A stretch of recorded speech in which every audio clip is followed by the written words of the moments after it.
Hi, I want to demonstrate to you a way of testing single-page JavaScript applications that allows you to write really good tests from sort of an outward-in perspective, really simulating what users would do with your application. A little bit like Selenium, but allowing you to do it in a really fast way because the tests run really quickly.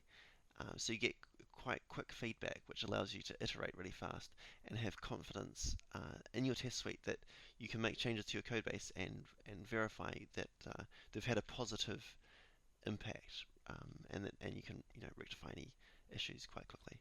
So we're going to create a little to-do list application here, and our to-do list should allow you to add a task to a list.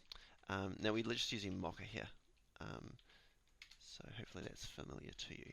Now we've got a few little helper functions here, and we'll look into them in a little bit more detail a bit later on. But essentially, create app instantiates our application, and mount app puts it into a browser. Now this app variable here is actually a page model for our application, and it's going to define the elements that appear on the page and sort of like nesting of them, and allow us a really nice way of finding them, performing actions on them, and asserting against them. So our create task element is going to have within it a name element, which is going to be like an input field, and we're going to type into that element items that we might want to add to our list. So in this case, we're going to make a shopping list, I think, and we're going to put bread on our list. Now these actions all return promises, so we're now going to go then.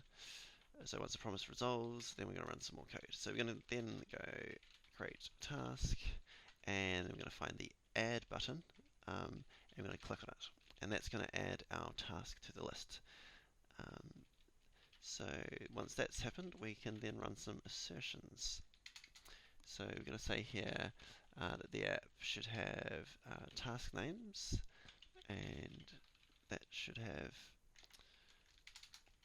text of bread.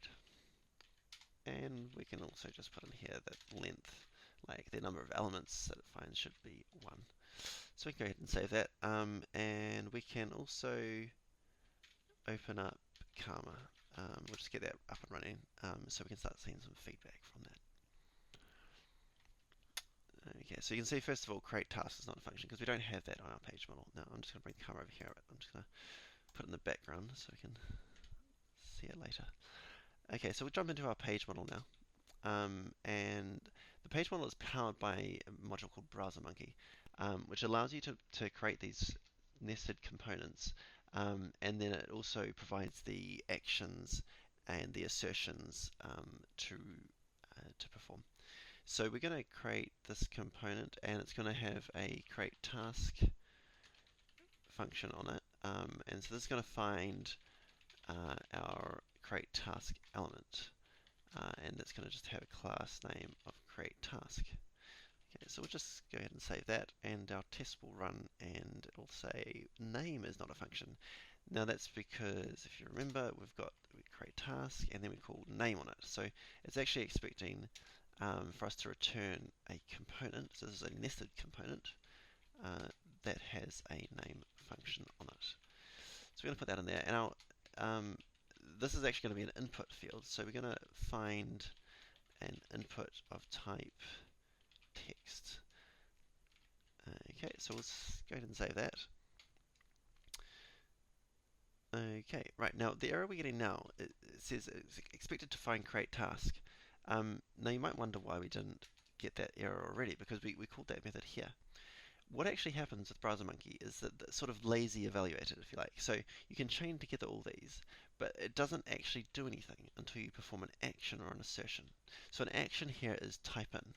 An assertion here is should have. So once we go to type in, it's going to say, okay, well I need to find the create task element, and then I need to find the name element within it, and then I can start typing in. And what it said is that it's gone off and it's tried to find the create task, and it doesn't exist because we just haven't created it yet. So we're going to jump into our app now, and you can see this is a pretty basic app. So far it doesn't actually do anything. We just got this little helper method called h, which creates elements with a provided tag name, and at the moment it's just an empty div. So let's actually do something with this. We're going to assign that to a variable and then return that, and then we're going to have our create task element, which is again just going to be a div. And on create task, it's going to have a class name of create task. And then we're going to add it to the app. So this should get us past that first failure there of trying to find the element, create task. And it brings us on to the next one, which is it can't find the input. And that is fair enough because we have not created it yet. So we're going to create another field here. It's going to be an input field. We're going to have a class. No, we're not going to have a class name. We're going to have a type of text on there. And then we're going to add it to create task. So create task.append child name. Okay, so let's save that. It should get past that next stage. Okay, so add is not a function. So we've managed to get past this first line here, and then we've hit this one here. So add is not a function on create task. And if we go back to our page model, you'll see that that's because it's not a function on create task. So we're going to add another method on here. So here we go. And this time we're going to find a button, which is going to be our add button. So button, and we're going to say, we're going to find only the buttons that have the text add on them. So this is a really nice way of narrowing down our results. And we could go ahead and just put a class on there or something, but this is kind of cool way to do it. So we'll go ahead and save that. And we should find, yep, so it says it's tried to find create task and then the button, and it's found nothing. So let's go back in here, and let's just say we want to create our add element, and it's going to be a button, and it's going to have some text, which is going to say add. And then we're going to add it to create task. So create task append child add. Okay, alright, so task names is not a function. So we're getting down here to our session. So we want to look for all the task names and check that they've got that text in them. So we're going to go back to our page model, and so that's not within this component now. It's a sibling of create task. So task names, and we're going to look for, we'll have a list of tasks, and then there'll be a task within that. So let's just save that. And okay, expected to find tasks.task. Okay, so we need to actually render our tasks on this page here. So first of all, let's create a task list, I suppose, and we'll make that an ordered list. And then we'll need to go task list class name and set that to tasks. And we'll want to append child task list. Okay, I'm just going to move this back up with this one just so we got the order of things right. So the create task will appear first, and then the list will appear underneath it. So if we go ahead and do that, oh, actually we're not going to find anything still because our add button doesn't actually do anything yet, does it? So let's put onto here a click event handler. And our click event handler is going to add a task onto that list. So here we go, task equals, and we're going to create a list item, and we'll say task dot inner inner text rather is equal to the name dot value. So this is the value out of the input field, and then we're going to go ahead and append this to the task list. Oh, append child task to the task list.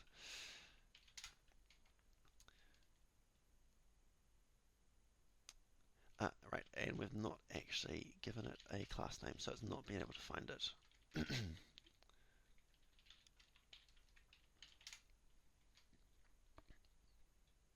All right. So it's gone ahead and found that task. So that's our first test completed. I think it would be quite useful to be able to show a list of like canned tasks. So have a list that we've kind of pre-prepared and just have it render. So might kind of simulate once we've managed to hook this up to a database or some API that returns some data, and it will just render it. So we're going to say it shows a canned list. So again, we're going to go mount app, create app. Except this time we're going to pass in to this our canned list, and we're going to say a canned list here is going to be all the elements of a sandwich. So we're going to have a bread, butter, and jam. You could substitute jam for Marmite, of course. Now, this mount app is just going to pass our canned list through to our create app constructor when it's actually called. And so we're just going to write an assertion here now, and I'm going to say task names. So we're reusing our page model from before, so we don't have to do anything with that. I'm going to say should have, and again we're going to use text. And this time we're going to say all the elements of our sandwich. So we're going to have bread, butter, and jam. And we can also just say, should have 3 elements in there as well.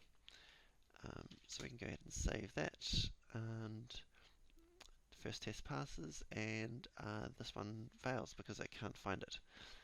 So if we go back to our app here, so the task list is actually going to come through in this parameter here.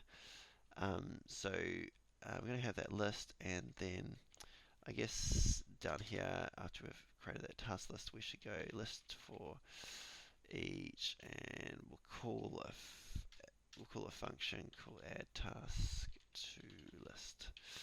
And so let's go and create that function here, add task to list, and we have the task name.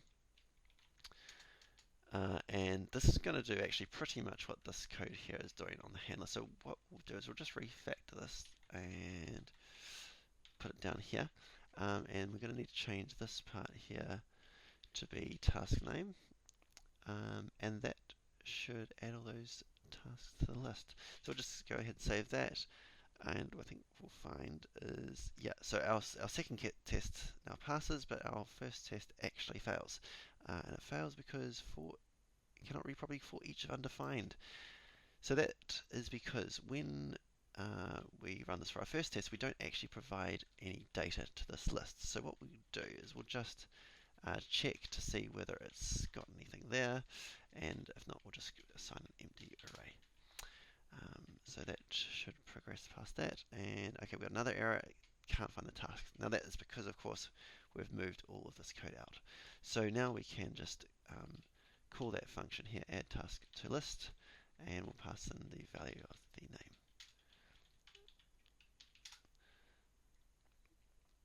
Okay, cool. So that's it's provided us with some reassurance that our initial test actually works. So we've managed to go ahead and refactor that without actually breaking anything. So let's add something else here now.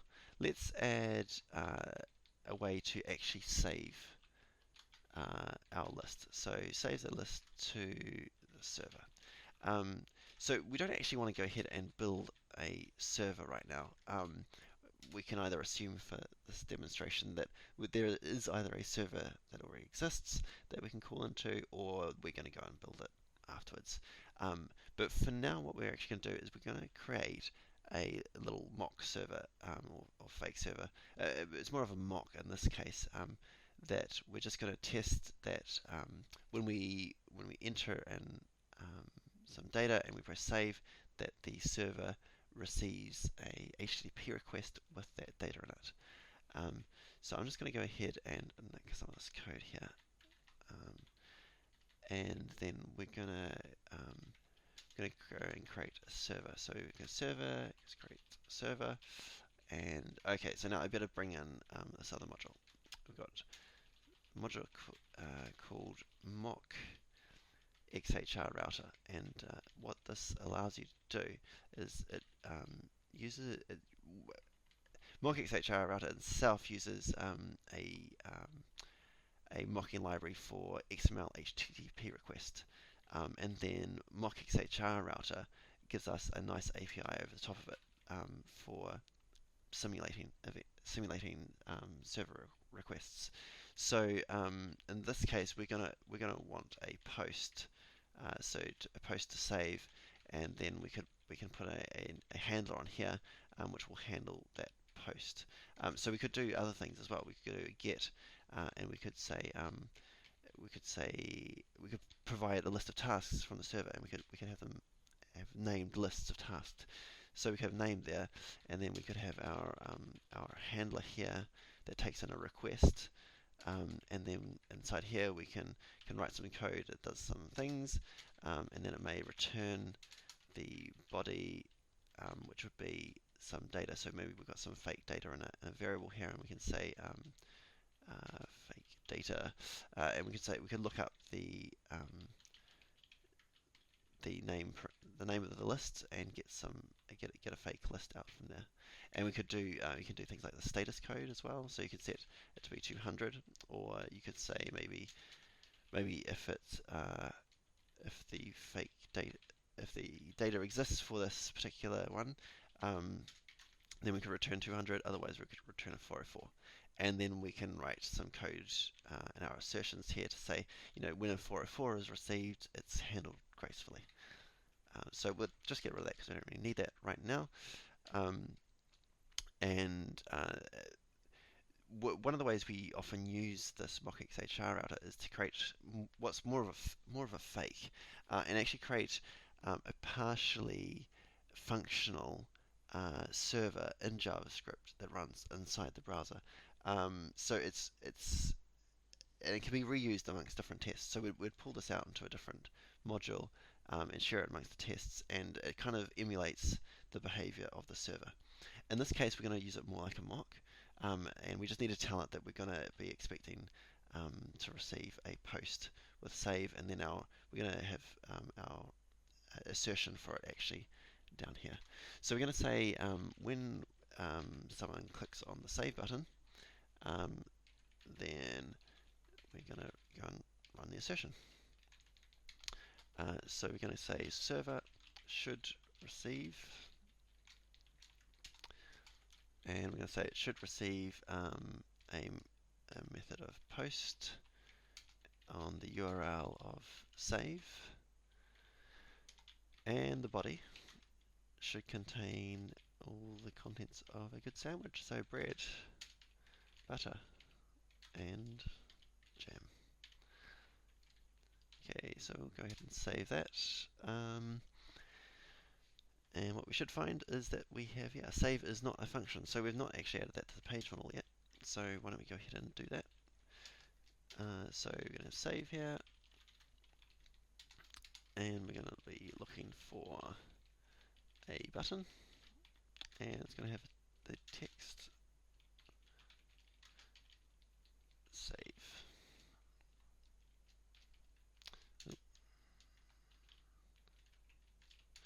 Okay. So our test can go ahead and run, and it can once again fail because it didn't find the save button. So we can come back into our application here, and we can go ahead and create a save button. So button, and its inner text was going to become save, and we're going to append that to the application. So that's going to go ahead and find that, and then what have we got on that? Oh, app.append child app. That's not quite what we wanted. We want to append save, because you can't append an element to itself. Great. Okay, so now we're getting a different error back now. It's request not received. That error has come because of our assertion here on should receive, and it's not found that request. So if we go back into here, we can then go ahead and add on click event handler. Okay, and at this point, I'm just going to pull in jQuery, just because I really can't be bothered dealing with the XML HTTP request API. It's not the prettiest API in the world, and this does make it quite a bit easier. So where are we? Here we go. So here we go. I'm going to call Ajax, and we're going to say method is post, and URL is save, and our content type is application JSON, and our data is going to be, we're going to stringify our list. Save the file, run the test, and it's all done. So we've successfully mocked out the server. We've managed to run an actual Ajax request from our application, and we've not modified our application especially to handle the fact that it's in a test environment. It's just worked, and that's because we've mocked out the underlying XML HTTP request. That's what really allows us to do that. And so this test runs really quickly. You can see here, what 0.067 of a second. So we've got 3 tests here. I mean, these ones don't do too much at the moment, but this does scale quite well, we've found. We're running currently in one project at about 130 tests, and it's under 10 seconds, which is it's a pretty good response time. So now let's just have a look into Karma. Now Karma gives you this debug tab, and so you can press debug, and you can see, in fact, all those 3 tests just ran, and you'll see in the console they all ran there. What we can do is we can run just one of them. So if you're familiar with Mocha, you'll know this. So we could just go only there, and then this is going to refresh here. And oh, it's timed out for some reason. I wonder if that's something to do with having the debug tab open. Let's just kill that and start it again.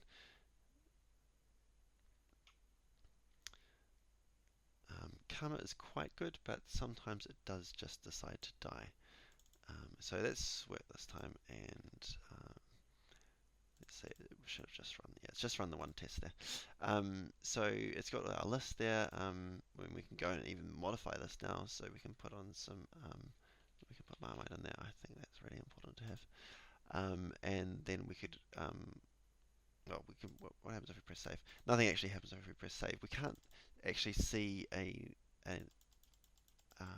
network request because we've actually mocked it out. But one of the things we can do is if the mock-xhr-router actually uses the debug module under the hood. So you can configure the debug module to actually output the requests and responses into the console here. So it gives you a good overview of what is actually going on. And again, actually, if you enable debugging, it will show all the elements that have been found from the page model and that have been clicked on, so that gives you a good overview of what's been going on the page, and gives you some nice visibility there. So that's really all I've got to show you. All this code will be on a Git repo, and I'll put that in the description.